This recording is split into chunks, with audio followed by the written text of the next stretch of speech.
এই শোনো না, আজকে নদীর পাড়ে যাই আড্ডা দিই দুজন, বাদাম খাই ঘুরে গেরি। আসো। ভাই ভাই ভাই ভাই, ওই দেখেন বড় ভাই বকশিস না দিয়ে ওখানে বয়ে রয়েছে। আয় ল যাই। ভাই এই, হ্যাঁ একটু ফোনটা রাখো তো, ছোট ভাই আসছে। ওই ভাই ডাক দিছে, আয়। কিরে ডাকলি কেন, কি লাগবে? ভাই ঈদের বকশিস টকশিস দিবেন না? ঈদের বকশিস লাগবে?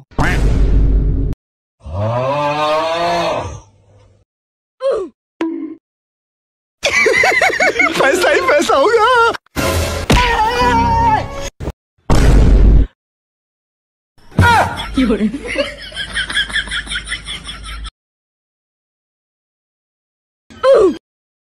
এনে আহেন, হালার বলা দুইটা বকশিস দিতে মানি ব্যাগটা চশমাটা লই দুধ দিয়ে আহেন। কি রে, খুশি হস নাই? যা ভাই জিজ্ঞা, বরাবর জিজ্ঞা, যা জিজ্ঞা। Okay. Bye bye tata good bye.